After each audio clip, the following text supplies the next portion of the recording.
morning. Welcome back to Sissiboo Acres Homestead. We're so glad you joined us this week. We want to take you along for a bit of our Saturday morning. I have a little bit of a nesting list of things I want to get done before we get our kid. So I've been kind of compiling this list and scratching some things off of it, and we've been working away at little things on it, but there's some around the house projects that I need Josh's help for. So we're gonna try to tackle some of those this morning. By the time you're seeing this video, whenever you see it, we will be hopefully snuggling our little one and getting to know them and bonding.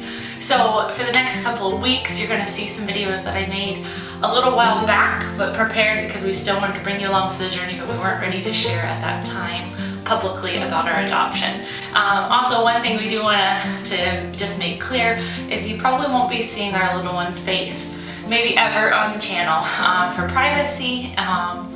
One day that might become an option, but at this point we don't plan to do that. So you might see some little feet pattering or the back of the head on occasion, but just know that we wanted to share the joy with you, but we also want to respect our child's privacy. So thanks for joining along with us, and we hope you enjoy nesting with us. So are we trying to keep these little pieces underneath? Yep. Oh, we're gonna let it come off? Yeah, we'll worry about those when we put it back. Okay, so are we lifting? Don't worry. I think we take further. I think instead of lifting, we should just kind of shimmy like this. Okay. Try that. I don't have to worry about these floors, so.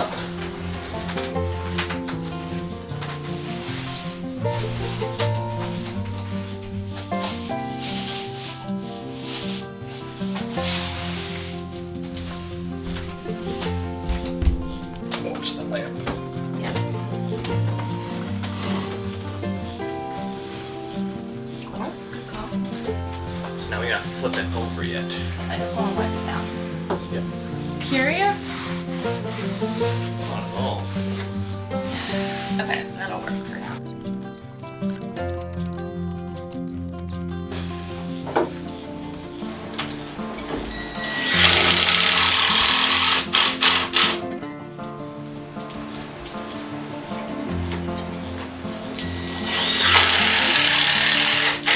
Bring it this way. Actually, let me just place it right there. Like I'm going down in front. And then if you want to walk back a little bit. Yeah. watch your head. Good call. There. So we're just gonna set it down here against the wall. Okay. So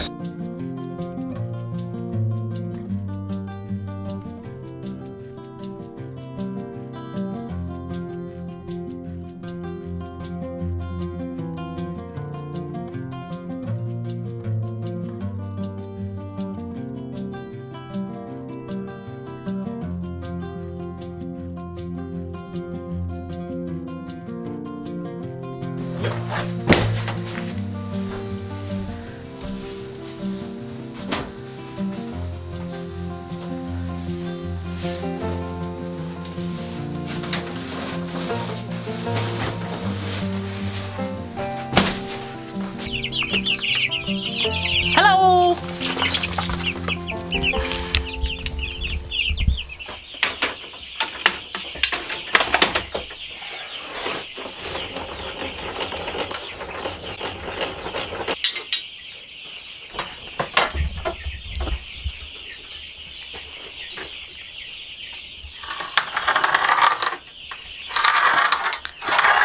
So what are you doing right now? trimming the door because it's a little snug when you open and close it. Yeah.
Good morning, friends. I am in my pantry right now. We have 2 deep freezers and then our fridge that has a top freezer as well.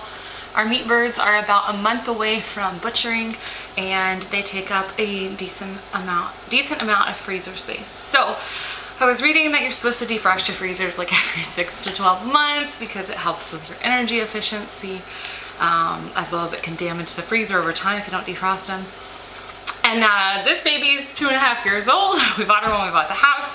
Got her from the store new, and she's never been defrosted. So I knew it was about time that I better defrost her. So there was a little miscommunication between Josh and I, and accidentally the defrosting, we should have started draining it before there was all the water in there. So trying to get a little pan underneath in the drainage space and getting some of that out. And I've got the water level down pretty low. So an idea I was gonna try is I have a mop and a spin bucket that I can drain the water out of the mop head. So I think I'm gonna actually do that now because the water, I have to get the pan underneath enough. My smallest or shortest pan tips the freezer backwards, so the water rolls away from the spout is the problem. So I think what I'm gonna try is the mop and see if that will help me get the last of the water out of here. And then we're gonna clean it up and get her started again and let her cool down. I think it was 4 hours, but I'll double check, to cool off again. And then everything in my other freezer will migrate over here and we'll do the same thing to the other one. So if you follow me on Instagram, you may have already seen a couple of snapshots of me cleaning out this deep freezer.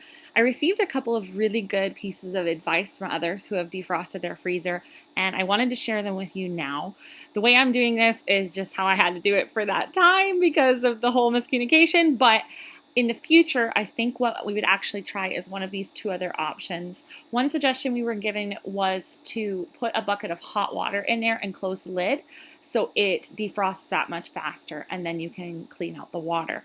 The other suggestion someone gave me, they said that they take a hair dryer, they leave the freezer plugged in, they empty it all out, they take a hair dryer and they go along and they blow on the ice that's built up just to loosen it, and then they take like a bowl or a container and a knife or a spatula and just basically shave it off into the bowl so that the liquid never falls down melted. It's still ice, it's just softened up by the hair dryer, and then they just wipe it all out really quick and put everything back in.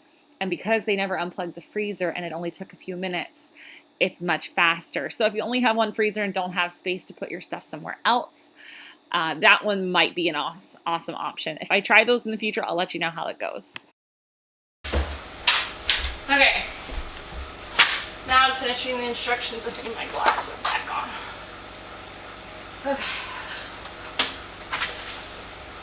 Don't sit on freezer. No, I'm just kidding. Okay, it actually probably says that here somewhere. For safe food storage, allow 4 hours for the freezer to cool down completely. The unit will run continuously for the first several hours. Foods that are already frozen may be placed in, which is good, all their food's frozen. So once the big chest freezer was finished re-cooling after the 4 hours. I got everything out of the small chest freezer, and instead of moving it straight over to the big freezer, I decided to put it all on my table. This may look like a lot, but it really only took me about 10 minutes, so I was able to do it quick enough that nothing started to really defrost yet. I wanted to just take a little bit of an inventory of what I had in my freezers. I know all our meat birds are going to be coming soon, but I wanted to see what freezer meals I already had prepped and how many more I would like to make. During this nesting phase, it was a little overwhelming, so I didn't film it because sometimes I'm a one-track choo-choo and I couldn't focus on filming and making at the same time, but I've made quite a few freezer meals in advance of our adoption placement, just so that way we have some simple meals to go to when we need to. So I wanted to take stock and see how many I'd actually made. A lot of the time when I make freezer meals, I'll just cook whatever we're having for supper and I'll make double and freeze it if it's a good meal for the freezer. So after I got all of this stuff out, I was able to take stock. And it made me feel a lot better, that I'm a lot more prepared than I thought I was. And then I started moving everything over to the big chest freezer so I could get it all organized. What's missing from this shot is I have two really nice big baskets that are made for this freezer that suspend along the top edges. So they make a great space for holding like luncheon meat and things like that. So those were on the counter to be washed. So once I got those in, the space was even more organized. And this giant Walmart box in the corner actually has a deer hide in it. So Josh has had it in the freezer and he's planning on hopefully getting it tanned and turned into leather this fall. So stay tuned. If that gets to happen, then I'll make sure to video the process for you. Okay. Big old spider on your leg.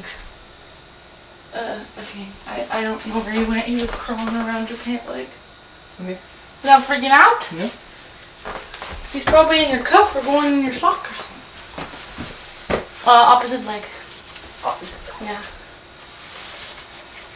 There he is. He's on your sock. Go on, buddy. He's big! Go on. Go on. Ah! Ah! No, don't let him get away! Okay. Good job. Good job. Ah! I got all the video! Perfect. Nope. There's a pie pocket.